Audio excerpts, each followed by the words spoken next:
We all have at one point or another heard a riddle that stopped us in our tracks as we pondered and thought about its multitude of possible answers. Since we were children, our parents, our friends, and even some of our teachers have used riddles to allow us to think critically and consider possibilities, outside of our immediate comprehension. A good riddle is a riddle that makes us laugh at the end, and you should all know adults can enjoy riddles as well. Let's start off with an easy one, so hopefully it won't take you too long to figure it out. Here it goes. I am the destroyer of mountains, the killer of kings. I always fly by, yet I don't have wings. I can end basketball games or marriages with similar ease, and though I flow like a stream, only water can freeze. I've murdered parents and children and houseplants galore, yet despite all this, you always want more. Who am I? If you couldn't figure that out immediately, then we seriously doubt you'd be able to do the rest of these. It's quite simple really. Time. The answer is time. Time is always ticking away around us, and be it monarchies, a sports game, or life itself. Number 5. A man is writing his will and he wants to leave everything he has to one of his 2 sons. Unable to decide, the dying man decides to teach his children a life lesson. The man buys each of his sons a luxury sports car, places them on a racetrack, and tells the brothers that they will race for his fortune. However, there is a twist. Whichever brother's car passes the finish line first, the other brother will get the entire fortune. After a month of both brothers refusing to cross the finish line in their cars, one brother comes out victorious. How did he win the fortune? Think you got it? It's rather simple really. The winning son stole his brother's car and crossed the finish line with it instead of his own. While not the most honest of approaches, you have to applaud him for finding a loophole. Number 4. Fair warning, this one is a little bit tricky. A 4-letter word, always done tomorrow. Without the T, the ultimate sorrow. Without the I, you owe me some money. No sugar, no nectar, no sweetness, no honey. 4-letter word, if by chance you choose, you can never win, you can only lose. What is the 4-letter word? Don't worry if this one stumped you. The answer is diet. And most of those lines were plays on words. Basically, without the T in diet, it becomes die, definitely sorrowful.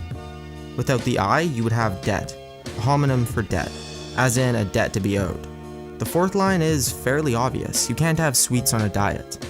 Lastly, when you choose to diet, you can only lose weight. Well, assuming you're successful. Number 3. Well, you've probably heard this one before, it's classic and we couldn't but include it. A man lives on the 10th floor of an apartment building. Every morning he takes the elevator all the way down to the bottom and goes to work. In the evening, when he comes back from work, he gets into the elevator.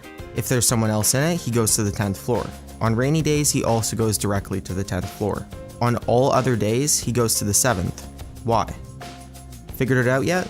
Stated plainly, the man is vertically challenged and is too short to reach the button for the 10th floor. When he leaves for work, he can reach the button for the bottom floor easily. When it's time to go back up, he either needs someone in the elevator with him to push it, or his trusty umbrella to increase his reach. On every other day, the highest button he can reach is the 7th. So he goes to that floor and takes the stairs the rest of the way. We got you on that one, didn't we? Number 2. If wordplay riddles aren't your style, we got just the riddle for you. But be warned, it involves just a tiny bit of math. You have a 5-gallon bucket and a 3-gallon bucket. How can you measure exactly 4 gallons of water from the faucet if you don't have any other containers? The answer is straightforward. First, you fill the 5-gallon bucket and pour it into the 3-gallon bucket, leaving 2 gallons in the big bucket. Next, empty the 3-gallon bucket and pour the 2 gallons into the empty 3-gallon bucket. Then, all you'd have to do is refill the 5-gallon bucket and pour its water into the 3-gallon bucket until the small bucket's full. This leaves exactly 4 gallons in the big bucket. This riddle is really all about principle and thinking outside the box, but don't be too concerned if you didn't figure it out. Number 1. The final riddle is all about the act of pressured thinking. A king has 3 beautiful daughters. You saved his kingdom and the king rewards you any one of his daughters' hand in marriage. The 3 daughters line up in front of you and frankly you cannot tell them apart, but you know that the oldest daughter always tells the truth. The middle has been known to tell both the truth and the occasional lie, and the youngest will always lie. For some prejudiced reason you wish to marry the oldest or youngest daughter, and at all costs avoid the middle one. Asking only one question of one daughter, how can you assure this outcome? Any ideas? Did asking one daughter which of the other 2 daughters is the oldest and picking the opposite cross your mind? No? Still don't get it? Well, if you ask the middle daughter, it doesn't matter who she points to. You're happy with the choice either way. If you ask the oldest, she will say the middle daughter is the oldest. So you pick the opposite. the youngest. Lastly, if you pick the youngest, she will lie and say the middle daughter is the oldest, and you'll pick the opposite, the oldest daughter.